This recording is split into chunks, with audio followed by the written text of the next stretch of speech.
सुप्रभात बच्चों। वैसे तो हम संज्ञा सर्वनाम और दोनों चैप्टर का रिवीजन कर चुके हैं, लेकिन फिर भी एक वीडियो और देखिए। संज्ञा क्या होती है? संज्ञा, राम ने आगरा में सुंदर ताजमहल देखा। इस वाक्य में हम पाते हैं कि राम व्यक्ति का नाम है, आगरा स्थान का नाम है, ताजमहल एक वस्तु का नाम है तथा सुंदर एक गुण का नाम है।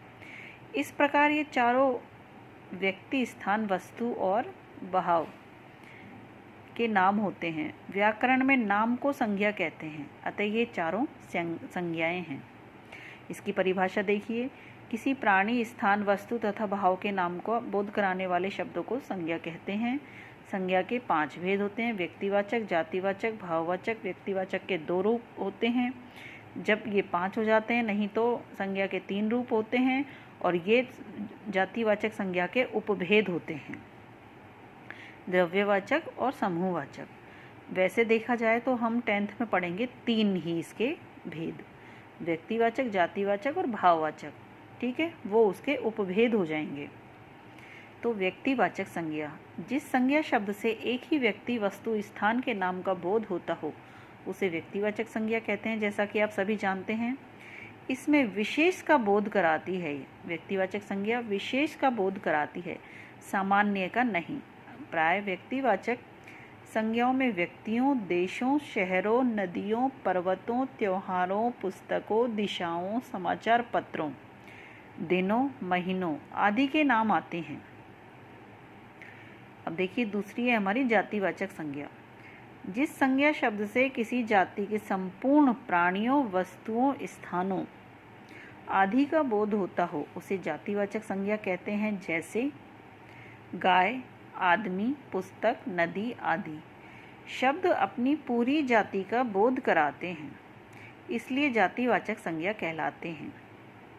अब इसमें देखिए, जातिवाचक संज्ञा में वस्तुओं, पशु पक्षियों, फल फूल, धातुओं, व्यवसाय संबंधी व्यक्तियों, नगर, शहर, गांव, परिवार, भीड़ जैसे समूहवाची शब्दों के नाम आते हैं जातिवाचक संज्ञा में।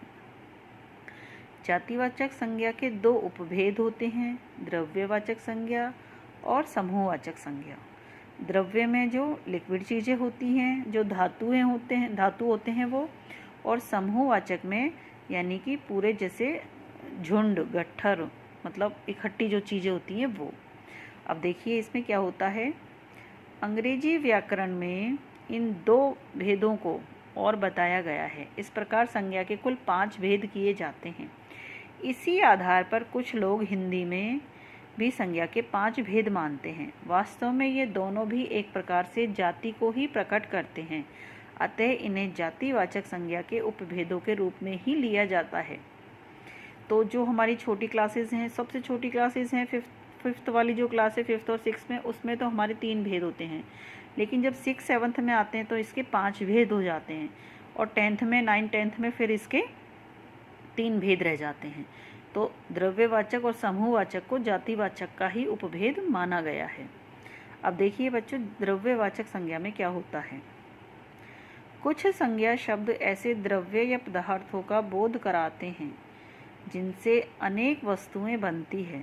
द्रव्य या पदार्थ का बोध कराने वाली संज्ञाओं को द्रव्यवाचक संज्ञा कहा जाता है। जैसे बर्तनों के लिए स्टील, लोहा, पीतल, खिलौनों के लिए प्लास्टिक और आभूषणों के लिए सोना, चांदी, फर्नीचर के लिए लकड़ी और स्वेटर आदि के लिए ऊन। ये सारी चीज़ें हमारी द्रव्यवाचक संज्ञा में आएंगी। समूहवाचक संज्ञा, जो संज्ञा शब्द किसी समूह या समुदाय का बोध कराते हैं उन्हें समूहवाचक संज्ञा कहते हैं। जहाँ भी समूह होगा वहाँ एक से अधिक सदस्यों की संभावना होगी। जैसे दरबार, सभा, कक्षा, सेना, टीम, भीड़, दल सभी समूहवाचक शब्द हैं। इन शब्दों का प्रयोग एक वचन में होता है क्योंकि ये एक ही जाति के सदस्यों के समूह को एक इकाई के रूप में व्यक्त करते हैं। नेक्स्ट आती है हमारी भाववाचक संज्ञा।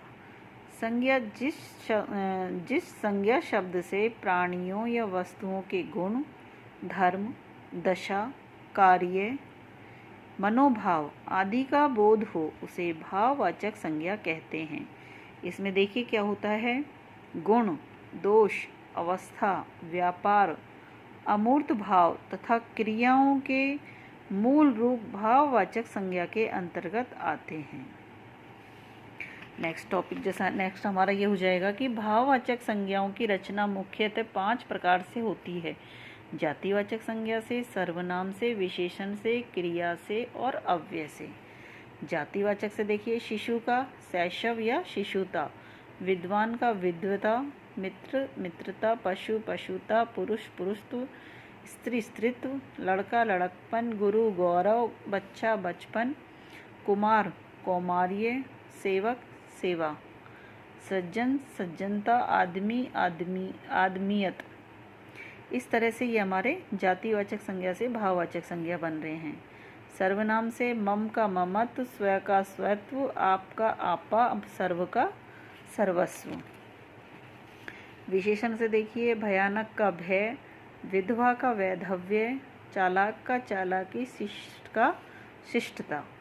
तो इस तरह से ये हमारे विशेषण से भाववाचक संज्ञा बन जाएगी। मीठा से मिठास, सुंदर से सुंदरता, हरा से हरियाली।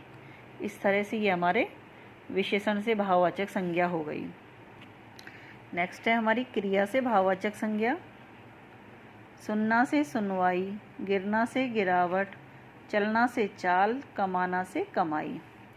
अव्यय से दूर से दूरी, ऊपर से ऊपरी, धिक से धिक्कार, शीघ्र से शीघ्रता, मना से मनाही, निकट से निकटता, नीचे से नीचाई और समीप से सामीप्य। तो इस तरह से बच्चों हमारे ये भाववाचक संज्ञा बन गई 5 प्रकार से। किससे? जातिवाचक संज्ञा से, विशेषण से, सर्वनाम से, क्रिया से और अव्यय से। यहाँ हमें जातिवाचक संज्ञा के ये छांटने हैं कि कौन सा जातिवाचक संज्ञा है। देखो शैशव, शिशु और शिशुता, तो इसमें शिशु जातिवाचक संज्ञा है। पशु पशुता, पशुत्व पशु है इसमें। गुरुता गौरव गुरु, तो इसमें गुरु है। बंधु बांधव बंधुत्व, बंधु जातिवाचक है। दानवीय दानव दानवता, दानव जातिवाचक है। ऐसे हम भाववाचक संज्ञा छांटेंगे तो ये आपको करने हैं। देखो व्यक्ति, व्यक्तित्व और व्यक्तिता, तो व्यक्तित्व हो गया, विद्यता हो गया, वैधव्य हो गया, ऐश्वर्य हो गया और ये पुरुषत्व हो गया। ये आपको करने हैं, भाववाचक संज्ञा बनाइए। तो हमारा नेक्स्ट टॉपिक है सर्वनाम। नेक्स्ट हमारा टॉपिक है सर्वनाम। तो देखिए बच्चों, सर्वनाम क्या होते हैं? संज्ञा के स्थान पर काम आने वाले शब्द। अब यहाँ देखिए आपको कैसे सर्वनाम की ज़रूरत पड़ेगी। राधा ने राधा के मन में सोचा कि राधा कल अवश्य राधा की सहेली के घर राधा की गाड़ी से जाएगी। तो यहाँ आपको बहुत ही अटपटा लग रहा होगा ये सुनकर कि राधा ने राधा के मन में, हर जगह राधा सही नहीं लग रहा। उसकी जगह हम क्या लिखेंगे? राधा ने सोचा कि राधा ने अपने मन में सोचा कि वह कल अवश्य अपनी सहेली के घर अपनी गाड़ी से जाएगी। तो इस तरह से हम इसको सर्वनाम लगाकर इस वाक्य को पूरा करेंगे। उपर्युक्त वाक्य को पढ़ने से हमें यह वाक्य भद्दा सा जान पड़ता है। यदि इसमें निहित दोष को दूर करके लिखा जाए तो यह वाक्य इस तरह से होगा। राधा ने अपने मन में सोचा कि वह कल अवश्य अपनी सहेली के घर अपनी गाड़ी से जाएगी। इस प्रकार हम पाते हैं कि संज्ञा शब्दों के स्थान पर अपने, वह तथा अपनी शब्दों का प्रयोग हुआ है। इस प्रयोग से वाक्य के अर्थ में कहीं कोई परिवर्तन नहीं आया और वाक्य का भद्दापन भी दूर हो गया। इस आधार पर सर्वनाम की परिभाषा निम्न प्रकार से, जैसे संज्ञा के स्थान पर प्रयुक्त होने वाले शब्द सर्वनाम कहलाते हैं। तो इसका देखो निष्कर्ष क्या निकला। यह कहा जा सकता है कि भाषा में सुंदरता, संक्षिप्तता, सुविधा तथा सरलता लाने के लिए सर्वनाम का प्रयोग आवश्यक है। सर्वनाम सभी संज्ञाओं के नाम हैं। ये किसी भी संज्ञा के स्थान पर प्रयुक्त किए जा सकते हैं। इसलिए हर भाषा में इनकी संख्या थोड़ी ही होती है, जैसे मैं, हम, तू, आप, यह, वह, जो, कोई, कुछ, कौन, क्या आदि। ये सब इसमें आ जाएंगे कि इनकी क्या क्या मतलब किन किन किन से हम इनके 6 भेद होते हैं, तो उसमें से इनसे हम वाक्य बनाएंगे। सर्वनाम का प्रयोग संज्ञा के स्थान पर होता है, इसलिए संज्ञा के समान ही कारक के कारण इनमें विकार या परिवर्तन होता है। विकार कह लो या परिवर्तन कह लो, एक ही बात होती है कि संज्ञा के समान ही कारक के कारण इनमें परिवर्तन होता है। जैसे हमने, हमको, हमसे, मैंने, मुझको, मुझसे आदि। तो ये इनके परिवर्तन हो गए कि हमने, हमको और हमसे, ये इनके संज्ञा से कारक से इनके परिवर्तन हुए हैं। को और से, इसे भी संज्ञा की तरह एक वचन या बहुवचन का रूप दिया जा सकता है। किसी भी लिंग के लिए प्रयोग करते समय इसके रूप में कोई परिवर्तन नहीं आता, लेकिन इसके संबंध रूप जो विशेषण के अर्थ में प्रयुक्त होते हैं अपना रूप विशेषण के आधार पर परिवर्तित कर लेते हैं। देखो, विशेषण के आधार पर तुम्हारी पुस्तक, मेरा घर, मेरी कक्षा, तुम्हारा परिवार आदि। संज्ञा के समान इनके साथ संबोधन का प्रयोग नहीं किया जा सकता। सर्वनाम के भेद होते हैं 6: पुरुषवाचक, निश्चयवाचक, अनिश्चयवाचक, संबंधवाचक, प्रश्नवाचक और निजवाचक। पुरुषवाचक के 3 भेद होते हैं: उत्तम, मध्यम और अन्य। उत्तम, अब ये देखिए, उत्तम पुरुष में, ये पुरुषवाचक में क्या हो जाएगा? जब कोई व्यक्ति किसी अन्य व्यक्ति के लिए कोई बात कहता है तो ये मुख्यतः 3 वाचक प्रयुक्त होते हैं: वक्ता, श्रोता और अन्य।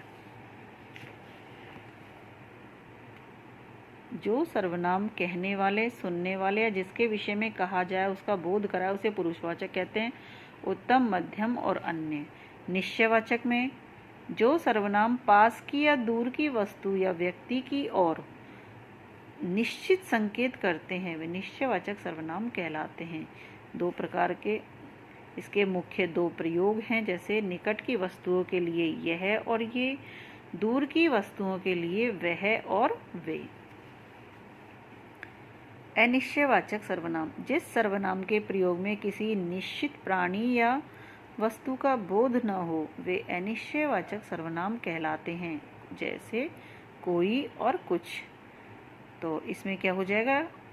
कोई तो प्राणीवाचक, और जैसे ये कोई सर्वनाम का प्रयोग प्राणीवाचक सर्वनाम के लिए होता है और अप्राणीवाचक का कुछ के लिए। संबंधवाचक, ये संबंध हो जाएगा। देखो, वाक्य में प्रयुक्त दूसरे संज्ञा सर्वनाम शब्दों के संबंध दिखाने वाले सर्वनाम संबंधवाचक सर्वनाम कहते हैं। जो, सो, जिसने, उसने, जहाँ, वहाँ आदि। जो सोएगा सो खोएगा, जिसकी लाठी उसकी भैंस। प्रश्नवाचक सर्वनाम, जिस सर्वनाम का प्रयोग प्रश्न पूछने के लिए होता है उसे प्रश्नवाचक सर्वनाम कहते हैं, जैसे कौन, किन्हें, किस, इस तरह से। वहाँ सीढ़ियों में कौन खड़ा है, आज तुमने क्या खाया, कल तुम किससे बात कर रहे थे, इस तरह से इन सर्वनाम में कौन तथा किसके प्राणीवाचक के लिए तथा क्या अप्राणीवाचक के लिए प्रयोग किए जाते हैं। लास्ट है हमारा निजवाचक सर्वनाम। इसके अंतर्गत वे सर्वनाम आते हैं जिनका प्रयोग वक्ता या लेखक स्वयं अपने लिए करता है। इस प्रकार वक्ता या लेखक जिन सर्वनाम शब्दों का बोध कराता है उसे अपने लिए जिनका प्रयोग करता है उन्हें निजवाचक सर्वनाम कहते हैं, जैसे आप, अपने आप, खुद, निज, स्वतः, स्वयं आदि। हमें अपना काम अपने आप करना चाहिए। स्वयं के लिए जीना व्यर्थ है, वह स्वतः ही जान जाएगा। अपने आप चला जाऊंगा। तो इस तरह से ये हमारे संज्ञा और सर्वनाम हो गए।